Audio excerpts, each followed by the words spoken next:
छोटे मोटे उपाय हर घर में लोग जानते हैं, पर उनकी विधिवत जानकारी के अभाव में वे उनके लाभ से वंचित रह जाते हैं। मित्रों, मैं के मिश्रा ज्योतिष शोध सेवा संस्थान की ओर से आज हम कुछ विशेष बात पर चर्चा करेंगे। जैसा कि हमने थंबनेल में लिखा है कि कुछ उपयोगी टोटके, हम उनके बारे में बात करेंगे। अगर ये टोटके विश्वास से और धैर्य से, श्रद्धा के साथ में अगर आप इन्हें करेंगे तो निश्चित ही लाभ होगा।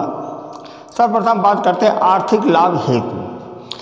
जिन व्यक्तियों को, जिन जातकों को आर्थिक नुकसान बहुत ज़्यादा होता है व्यापार से, धन से और भी पारिवारिक तमाम इस तरीके की स्थितियाँ बन जाती हैं जिससे उन्हें आर्थिक नुकसान होने लगता है, तो इसके संदर्भ में एक उपाय है, एक टोटका है, उन्हें आप करें। शुक्ल पक्ष के प्रथम शुक्रवार को हत्था जोड़ी को सिंदूर व चांदी व 11 लौंग सहित धूप दिखाकर अपनी तिजोरी में चांदी की डिबिया में रखें तो धन दिन रात चौगुना बढ़ता है। धन बढ़ने से हमारा अभिप्राय ये है कि अगर वो व्यापार कर रहे हैं तो व्यापार उनका बढ़िया बनता है। दिया गया पैसा अगर उधार होता है तो उसकी रिकवरी होती है, या माल नगद ही बिकता है। इस तरीके से धन में वृद्धि होती है। प्रतिदिन स्नान के पश्चात वो जो हत्था जोड़ी हमने रखा हुआ है, जो आप उसे रखेंगे, उसे स्नान के पश्चात प्रार्थना कर लें तो अच्छा लाभ होता है।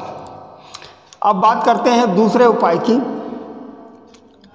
रोग से मुक्ति हेतु कुछ लोगों को लगातार रोग से वो ग्रसित रहते हैं, कभी आज ये बीमारी तो कभी वो बीमारी, इस तरीके की समस्याओं से वो ग्रसित रहते हैं। तो इसके बारे में एक उपयोगी टोटका है, जिन्हें अगर आप करेंगे तो बीमारी से उन्हें मुक्ति तो मिलेगी, साथ में जो दवा कर रहे हैं वो दवा से भी अतिशीघ्र दवा लाभ करने लगेगी और उन्हें फ़ायदा होगा।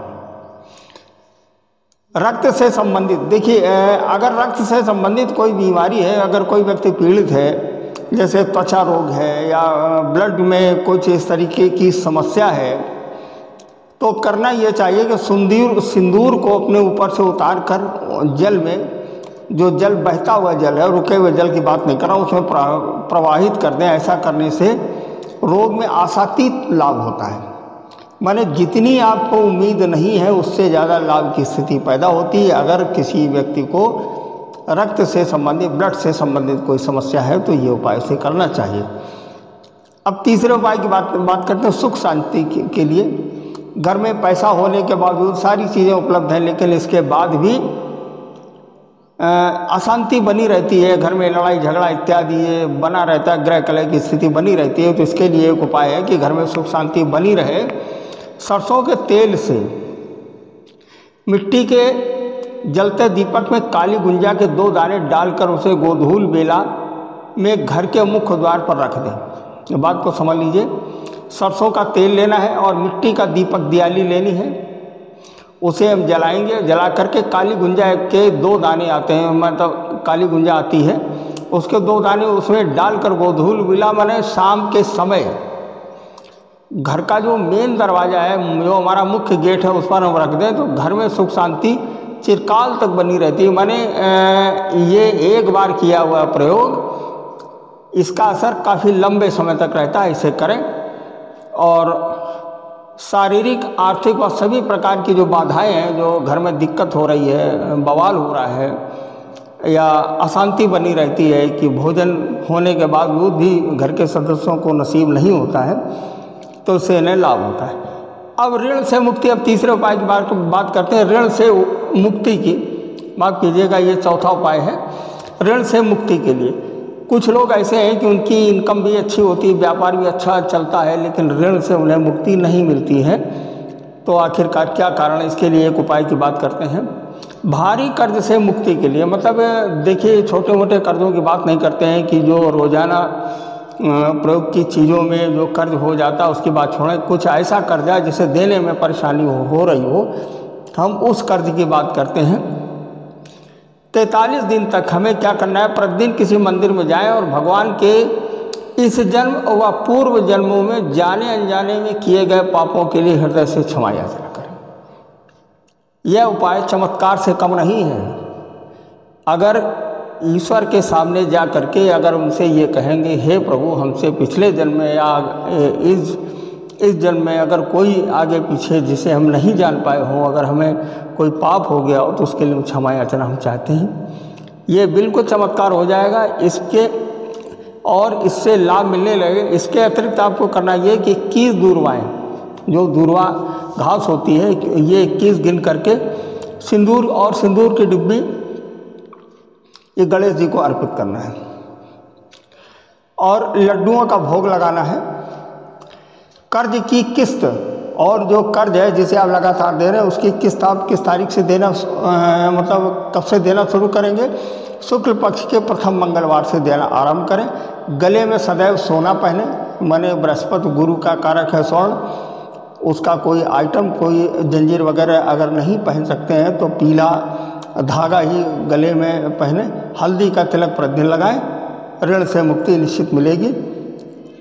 अब हम अगले उपाय की बात करते हैं। कुछ व्यक्तियों के पिता से संबंध अच्छे नहीं होते हैं, संबंध उनसे बिगड़ जाते हैं, तो उसे मधुर बनाने के लिए हम एक उपाय की बात कर रहे हैं। पिता से संबंध यदि खराब हो तो किसी मंदिर के प्रांगण में पीपल का वृक्ष लगा लें। कोई ऐसा मंदिर हो जिसमें कच्ची ज़मीन पड़ी हो और बाउंड्री उसकी घिरी हो, उसका प्रांगण हो, उसमें पीपल का वृक्ष एक लगाएं। उसे प्रतिदिन जल में शरबत मिलाकर थोड़ी सी चीनी उसमें मिला लें और उसे सींचें। उसके नीचे घी का दीपक भी जलाएं। जैसे जैसे वृक्ष फलता फूलता बढ़ेगा वैसे वैसे पिता से संबंध मधुर होते जाएंगे। प्रतिदिन सूर्य को जल में रोली 7 बूंद गुलाब जल डाल को ओम सूर्याय नमः का जाप करें और अर्घ्य दें, जल दें।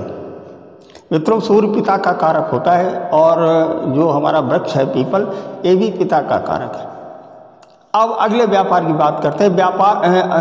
माफ़ कीजिएगा, अगले टोटके की बात करते हैं। व्यापार में सफलता के लिए कुछ लोगों का व्यापार नहीं चलता है, उन्हें बड़ी परेशानी होती है कि वो आए दिन नए नए व्यापार, एक व्यापार किया वो बंद हो गया, फिर दूसरा शुरू किया फिर वो बंद हो गया। तो व्यापार में असफलताएं जिन्हें मिलती हैं, तो व्यापार में सफलता के लिए हम एक टोटके की बात कर रहे हैं। व्यापार में अड़चनें आ जाती हैं या मंदी हो तो 4 शुगर क्यूब्स आप मिश्री के क्यूब्स आप ले लें। सफ़ेद कपड़े में बांधकर बहती नदी में लगातार 43 दिन प्रवाहित करें, बाधाएं दूर हो जाएंगी। बात को जो समझ लीजिए, 4 टुकड़े लेने हैं, वर्गाकार आकार के क्यूब्स, उसके मिश्री के या चीनी के आप देख लें, और उनको सफ़ेद कपड़े में बांधकर नदी में बहते हुए जल में लगातार 43 दिन तक प्रवाहित करें, बाधाएं दूर हो जाए। ये काम आपको शुक्रवार से करना है। अब अगले उपाय अब हम अगली बात करते हैं। जो लोगों को कोर्ट कचहरी में मुकदमे बेकार में लग जाते हैं, उनका कोई लेना देना भी नहीं होता है, फिर भी उन्हें कोर्ट कचहरी के चक्कर काटने पड़ते हैं, इन्हें दूर करने के लिए टोटके की बात करते हैं। कोर्ट कचहरी से संबंधित जितने भी कागज हों, जितनी भी फाइलें हों, उन्हें पूजा घर में रखें। प्रतिदिन शाम को 2 लौंग डालकर दीपक जलाएं, इससे विजय की प्राप्ति की संभावना बढ़ जाती है। उन कागज़ों को जब आप भगवान की आरती करते हैं, भगवान की आरती करने के बाद उनकी भी आप आरती जो कर दिया करें। जिन बच्चों की शादियां नहीं हो रही, माँ बाप बहुत परेशान हैं लड़की और लड़के के लिए, विवाह में बाधाएं आ रही हैं, इनके लिए उपाय की बात करते हैं।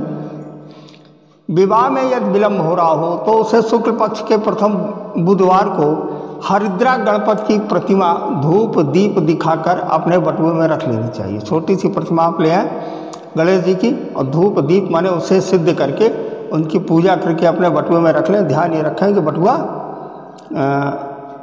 उसका चमड़े का ना हो, रख लें और सच्चे मन से प्रार्थना करें और सुबह एक बार उसके दर्शन कर लिया करें। इससे शीघ्र विवाह होने की संभावना बनने लगती है। अब बात करते हैं धन और समृद्धि के लिए 11 सफ़ेद सुगंधित पुष्प शुक्ल पक्ष के प्रथम शुक्रवार को प्रातः सूर्योदय के पूर्व किसी चौराहे पर दिए जाएं तो अचानक लाभ प्राप्त होता है और धन समृद्धि में वृद्धि होती है। प्रयोग के लिए निकलते समय कोई सुहागिन स्त्री दिख जाए तो यह टोटके के सफल होने का संकेत है। अब बात करते हैं अगले उपाय की। जिन बच्चों के संतान नहीं हो रही है, विवाह का काफ़ी समय हो गया है और 2-2, 4-4 साल हो गए हैं, काफ़ी इलाज और मेडिकल ट्रीटमेंट करा करके परेशान हैं, थोड़ा अगर उन्हें विश्वास के साथ में अगर ये उपाय भी करेंगे तो दवा भी लाभ करेगी और ईश्वर की अनुकंपा बनी रहेगी, संतान की प्राप्ति भी होगी। क्या करना है, 4 बृहस्पतिवार को 900 ग्राम जौ बहते हुए जल में डालना है। बृहस्पतिवार का व्रत भी कर लें तो बहुत अच्छा रहेगा। राधा कृष्ण जी के मंदिर में शुक्ल पक्ष के बृहस्पतिवार या जन्माष्टमी को चांदी की बांसुरी अवश्य चढ़ाएं। लाल या भूरी गाय को आटे का पेड़ा व पानी दें। उपाय श्रद्धा पूर्वक करें, मनोकामना निश्चित पूरी होगी और संतान की प्राप्ति होगी। मित्रों देखिए, ऐसा है कि ये जो उपाय हैं अगर इनके साथ में श्रद्धा नहीं है तो उपाय बिल्कुल भी नहीं लाभ करेंगे। ईश्वर को साक्षी मान करके और ईश्वर के समक्ष नतमस्तक होकर के ये सारे उपाय करने चाहिए। और ये सारे उपाय ये सब आजमाए हुए हैं। जिन जिन लोगों ने इन्हें किया है उन्हें निश्चित ही सफलता मिली है और उन्होंने बताया है कि हमें इन उपायों से काफ़ी हमें राहत मिली है और ईश्वर की अनुकंपा कृपा उनके ऊपर बनी रही है। मित्रों, आप लोगों से हमारा एक आग्रह और अनुरोध है कि हमारे इस चैनल को लाइक, शेयर और सब्सक्राइब करें ताकि आपके साथ साथ अन्य लोगों को भी इसका लाभ मिले। और अगर आपको अपनी जन्मांक दिखाना हो तो हमारे इस किसी भी वीडियो के या मोबाइल नंबर पर अपनी जन्म तिथि, जन्म समय, जन्म स्थान आप भेजें। आपकी जन्मांक का विश्लेषण हम करेंगे और वास्तु का भी विश्लेषण हम करेंगे। धन्यवाद, नमस्कार।